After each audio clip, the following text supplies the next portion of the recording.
Hey guys, so we're on episode 3 of What If Civilization Started Over, and we're doing pretty good. So, the first episode has now gotten 500 views, which has actually gotten pretty successful, I'm not gonna lie. So I'm gonna continue this series for a bit longer. It'll connect to the animation universe, as always, but yeah. Anyway, so previously World War One happened and Denmark collapsed. So there's that. The Balkans have collapsed in that video too. And the United States was revealed to be in this world. With a lot more land than they do modernly, really. And so we begin now with the build up into World War II. So the Danish have gained themselves a colony before like when the Central Americans when they were colonizing the whole lands in the Americas, the Danish got the colony in Brazil, which is surprising, right? Yeah, they militarized a lot, and now they're ready to conquer again. So where would we begin? Germany. Poor old Germany never got to last one episode. And seeing as they used to be part of the Danish country, it's really not looking good for them. So they push into the Schleswig area. They maneuver on there. They capture the capital of this country pretty quickly, Berlin. And eventually this country is wiped off the map and is properly reintegrated into the Danish country. With that, we will go to the next country in this list, the Benelux country, or the Dutch country. It's really not looking good for them, and they're properly reintegrated into the Danish country. They're building some of their former strength. But you gotta remember, this is a multi-person alliance, so it ain't just them conquering stuff. It's going to be the Balkan Union.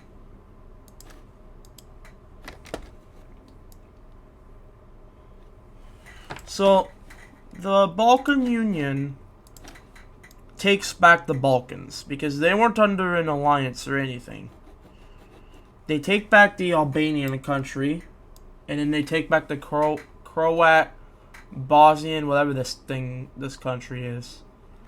They take that back, and without any resistance, properly reintegrate it into the Balkan Union.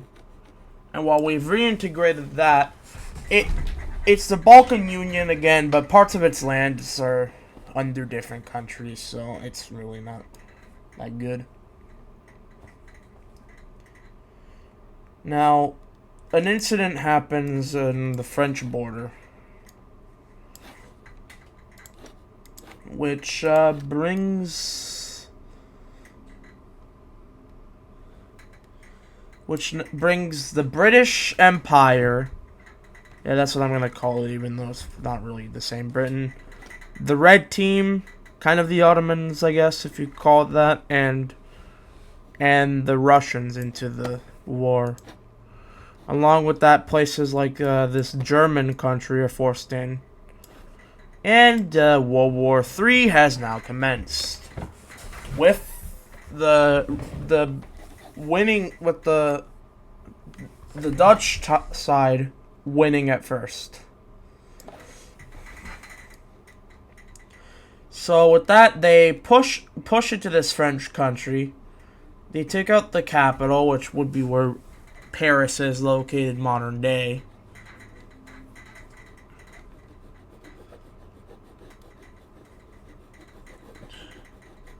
And they conquer this entire country because, well,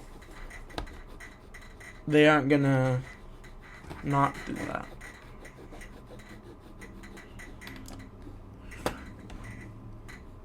And they'll be kicking Britain Britain on these French lands. So yeah, the British are kicked out of France completely. They will not go up to the British Isles though, because that's a sacrifice, and well, the British Navy is all around the world like it would be in real life.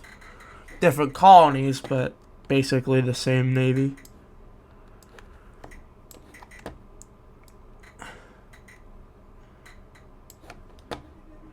The Americans they're thinking about getting involved on the team of the red team.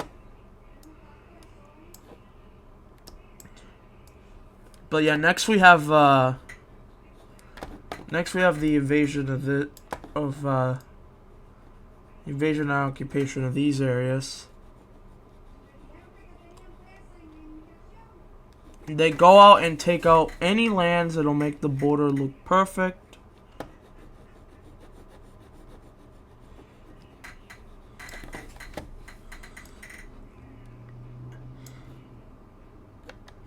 And we also have them going into red team areas that weren't.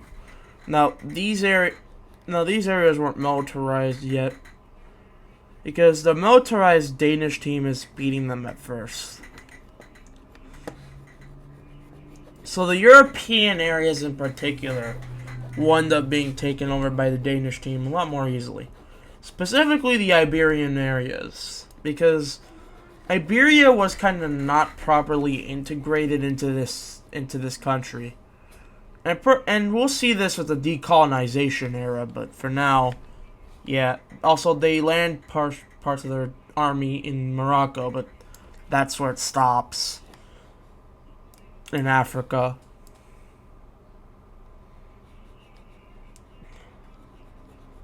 With European portions of the empire just deciding to go ahead and surrender to the red team.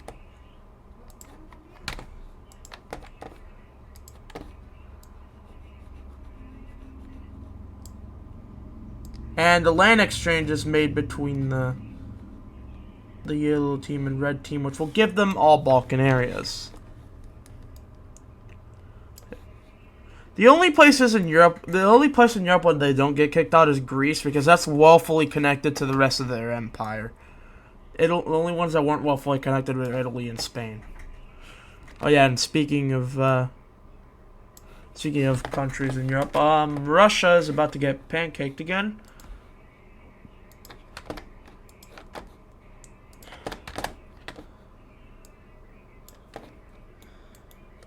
I mean, first we have the Balkan country fixing up its borders in the Balkans, making sure it becomes Balkan again.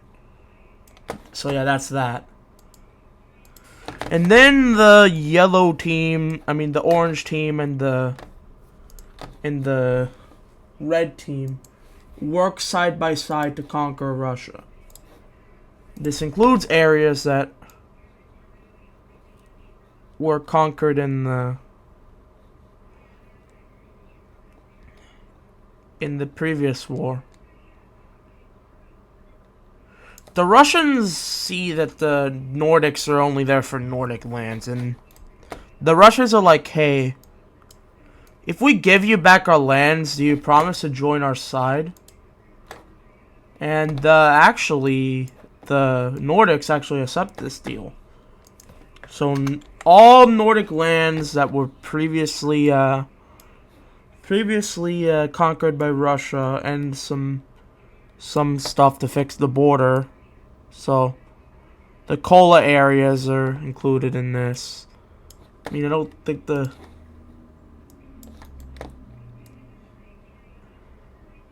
So these particular areas of the empire will be given back to the Nordics.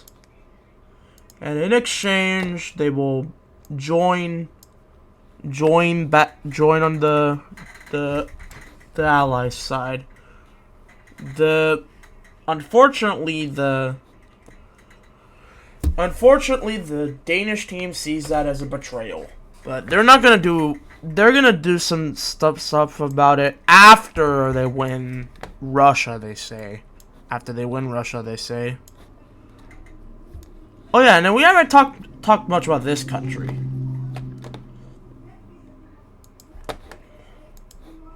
They pretty much don't do anything in the in Russia because a lot of this area near it is just Siberian lands. And the timeline hasn't changed that much to the point where it would even matter to conquer any of that land. Basically this area is just stuck. It can't really invade up into Russia, and quite frankly, I don't think they wanted to get involved in this war too. So they opt out to leave. Because they can't really gain anything from Russia. And it's not like Southeast Asia is even... They're not gonna invade Southeast Asia. Yeah, they're not gonna get anything of this war unless they go down to Australia. So, they just signed to peace with the Allies and become friends. Not like the Nordics deal, but they get like their own deal where like they just leave the war.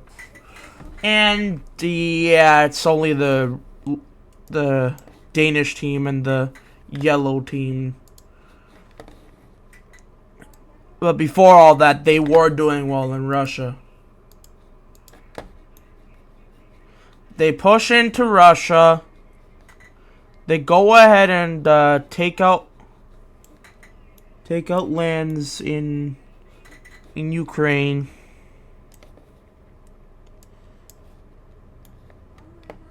They actually end up touching the green team, which doesn't view the red team too favorably, but they're really neutral about this war, so. And this is where the full front stops, because someone else is about to join the war. Now, the U.S. hasn't gotten nuked into Pearl Harbor, but this is the same democratic U.S. that joined World War II and became a powerhouse. They're going to join this war on the side of the red team because they view democracy as a thing. So, yeah, that's the end of this team. Oh boy.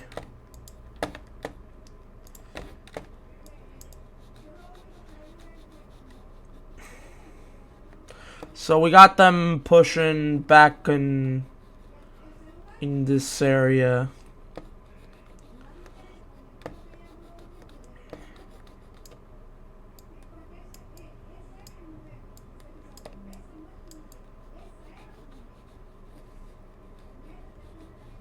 So yeah, they push back into former lands and more. They go up and make it to Berlin.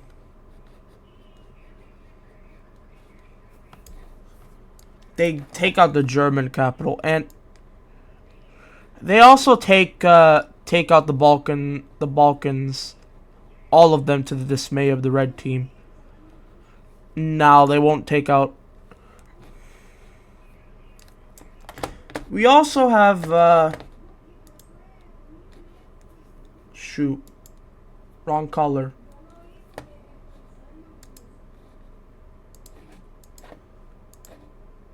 We also have red team forces going ahead and liberating their shares of the empire, or at least parts of it. They will get their lands receded to them in the end of this war, but we also have the British who decide to do the final punch. They go ahead and land into France, cut the Russians off from any more expansion into Western Europe. And then we have the collapse of the Danish team forever.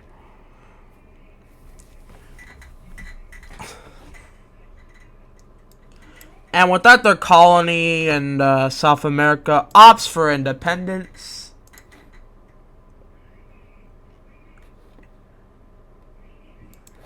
And yeah, that'll end this notable country which has existed for a long time. They will get a government reform, and they will get a government reform, and they will not be the same as they used to be.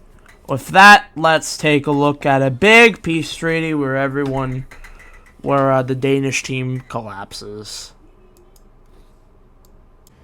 Alright, so in this peace treaty, we have the Finnish border being reworked up to a bit more land. Also, in Europe, the border is fixed. Russia lost a bit of land to fix borders in Europe. And the yellow team is broken up. It's no longer a Balkan Union. This country used to exist as one whole country, but this one split off.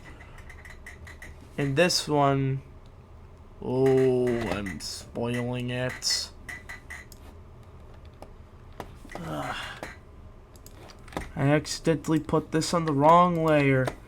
But since you already know what happened, I'm just going to say it. Alliances are now on the world map.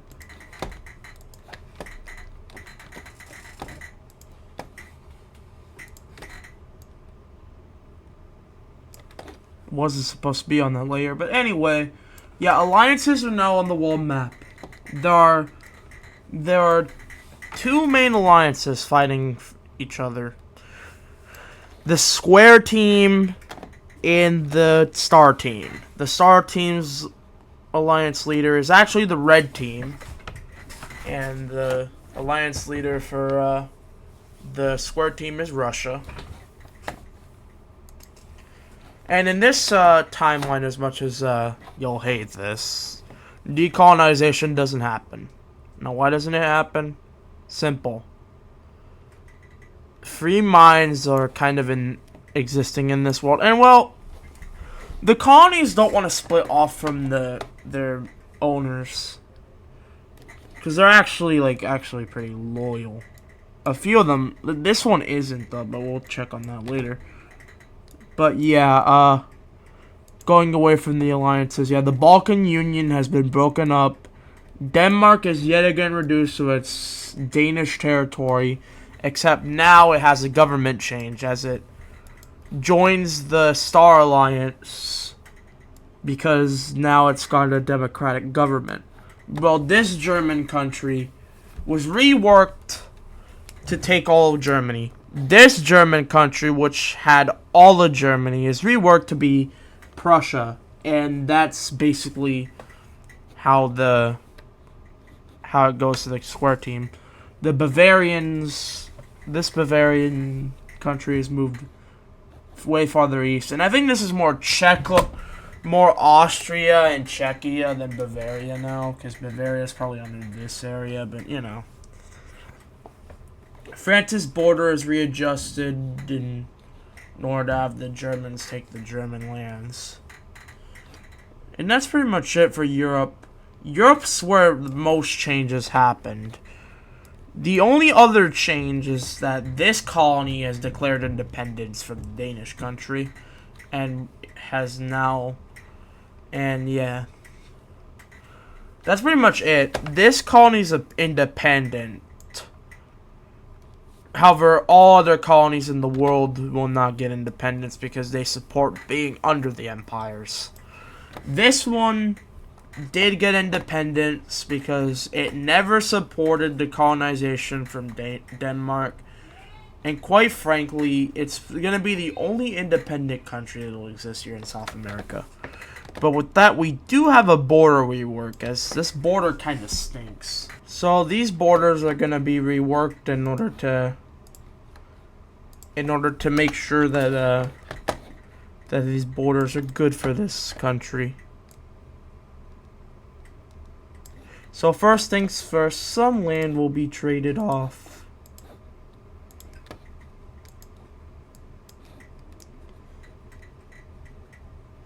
This land over here will be traded to the Brown team.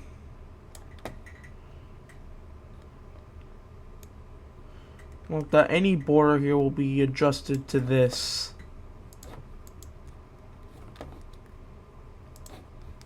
In exchange, though, with the border in this area, it'll be extended more to the west, out through Peru, until it makes it towards the Guyana area, where it'll then stop at about here. This is what the Brazilian country wants. This is what the Brazilian country wants. And the countries of the world gladly accept this border because it's not really anything special. It's just forest. They weren't going to be able to use it for much anyway. And they're kind of glad that they got that off their hands. With that now, Brazil is now... The Brazilian country's borders are now fixed. And we have better borders in South America. Africa's borders will not change at all. And, yeah. But one more thing that we have to mention before this video ends. So this country. It's been wanting to leave the red team for centuries now. And finally, this country will get its independence from the red team. And with that, it'll get its own color. But in exchange, it'll have to join the Square Alliance. I mean, no, the Star Alliance. And with that, they're just happy they got their independence. And since the red team was willingly able to give it to them, the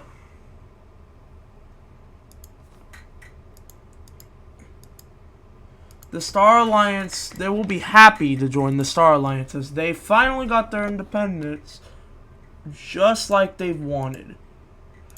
That's all they've ever wanted in life is their independence. And now that they finally got it, they're happy. Which also opens the door to expansion of the Star Alliance in Asia. And it'll expand a bit in Asia. With the Korean Empire going western. India goes western too. And the pink team, who actually decides to join this alliance as well, because they find Russia a threat. Now, one country will join. One new country will join the Square team, and that is the green team. It's willingly joined, but if the Eastern world were to collapse per se, it would probably not join on Russia's team. It would probably just side off on its own contingency plan. But also, Southeast Asia becomes a lot more Russian. That was influenced. And these guys are neutral. Enough, at least.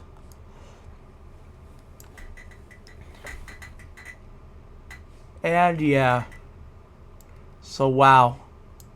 A good majority of the world, besides a few countries, are aligned with either the Star team or the Square team.